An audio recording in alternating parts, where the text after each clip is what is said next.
Welcome to S4 media. Telugu cinema ఇండస్ట్రీకి చెందిన పలువురు ప్రముఖులు ఇళ్లపై గత కొన్ని రోజులుగా జరుగుతున్న దాడులు తీవ్ర చర్చనీయాంశంగా మారిన సంగతి తెలిసిందే.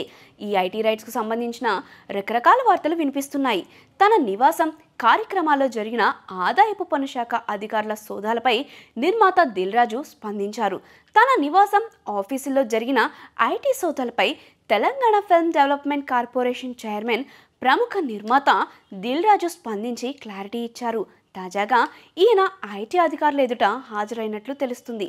ఆ విచారణలో ఎటువంటి విషయాల గురించి చర్చించారో ఇప్పుడు వివరంగా ఈ వీడియోలో తెలుసుకుందాం.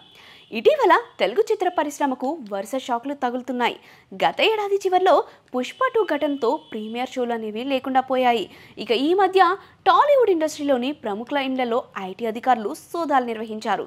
ఇక దిల్ రాజు ఇంట్లో ఐటీ సోదాలు చేసి తమ ఎదుట హాజరు కావాలని ఐటీ అధికారులు నోటీసులు అందజేశారు. అందులో భాగంగా నేడు సదరు ఐటీ అధికారుల ఎదుట హాజరయ్యారు నిర్మాత Dil Raju.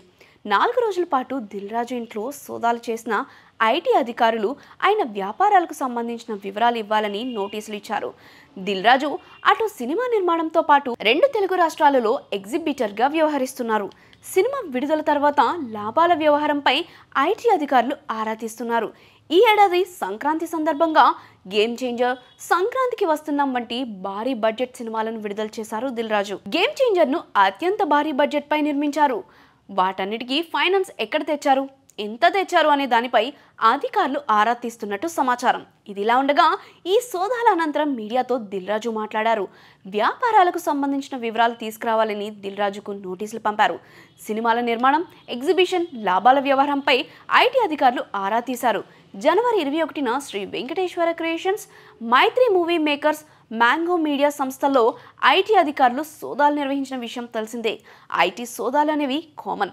Accounts books check చేసి స్టేట్మెంట్స్ని తీసుకున్నారని, మా ఇంట్లో 20 లక్షల లోపే డబ్బులు ఉన్నాయని టాలీవుడ్ ప్రముఖ నిర్మాత దిల్ రాజు గతంలో తెలిపారు. ప్రస్తుతం ఎటువంటి విషయాలపై చర్చ జరుగుతుందో అనేది ఆసక్తిగా మారింది. మరిన్ని లేటెస్ట్ అప్డేట్స్ కోసం చూస్తూనే ఉండండి S4 మీడియా.